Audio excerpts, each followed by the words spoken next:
was the way of life, or better, the way of death, in that other world.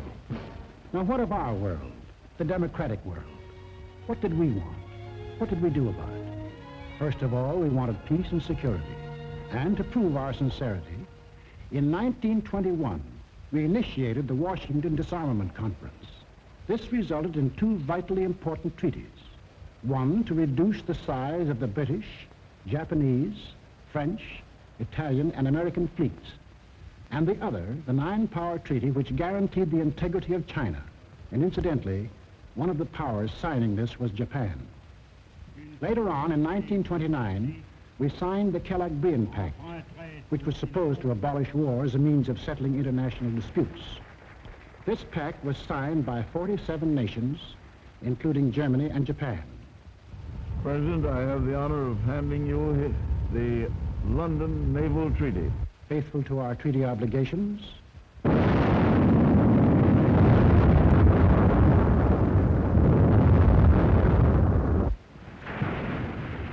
we scrapped more than 60% of our naval tonnage, and our army was reduced to a standing force of 136,000 men, smaller than that maintained by the little state of Romania. We let our hopes for peace become so strong that they grew into the determination not to fight unless directly attacked. We let ourselves be influenced by those who said that we could find security through isolation. The confusion in our way of thinking is apparent in the slice of public opinion as it appeared in Pathé News in 1939.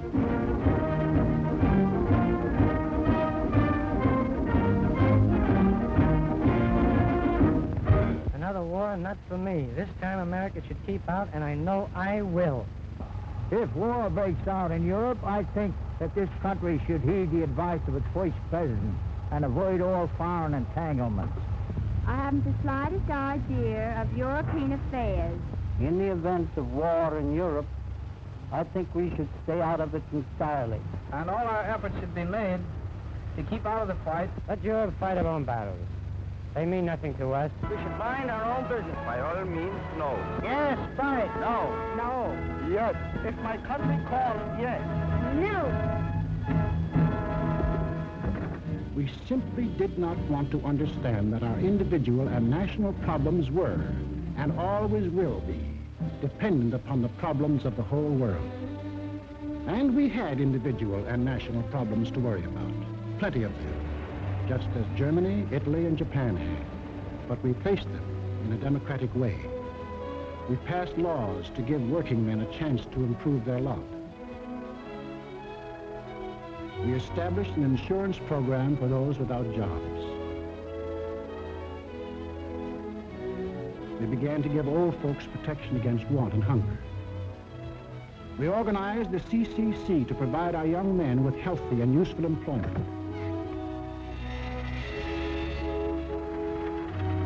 A federal works program came into being and changed the face of our nation with new roads, bridges, schools.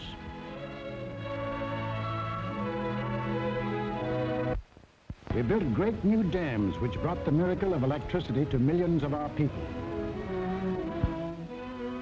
These were some of our accomplishments, but there were others not so creditable. We turned our backs on the League of Nations. We passed the Tariff Act to set a higher wall of isolation around us. We encouraged lawlessness with the farce of prohibition. But in spite of these mistakes, we never had a thought of losing our free institutions. John Q. Public still ran the country. He had his choice of voting for Dewey, Wilkie, Roosevelt, or anybody else. In Germany, they had the choice of voting for Hitler, Hitler, or Hitler.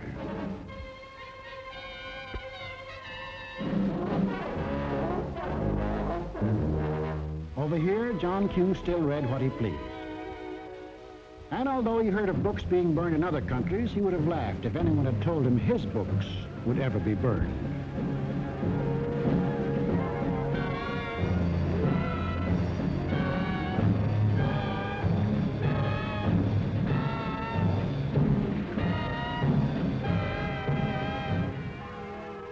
And on Sunday, if he felt like it, John Q. went to any church he pleased.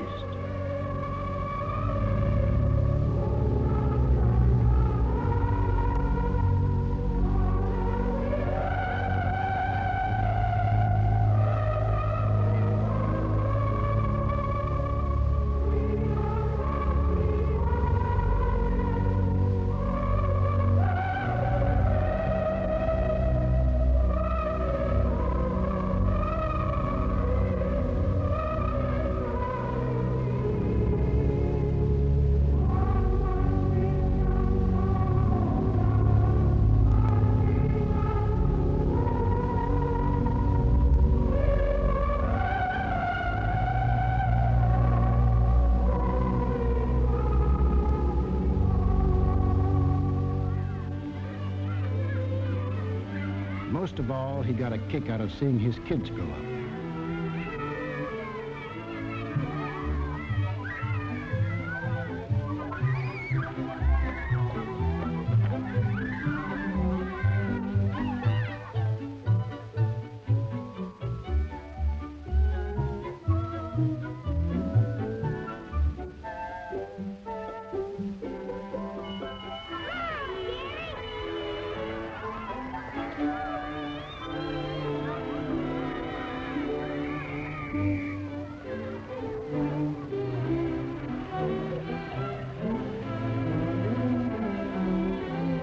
The average American was quite unconscious of the fact that some people had this in mind for the little John Q.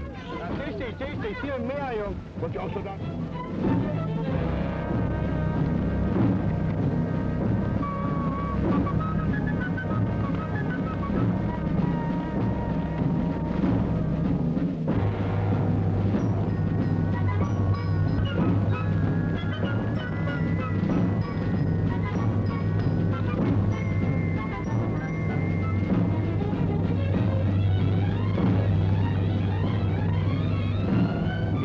While their children were being trained to kill, John Q's kids were giving their pennies to help them have life.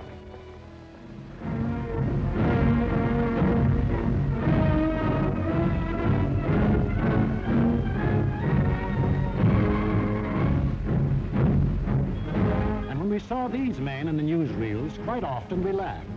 To us, they looked like characters in a musical comedy.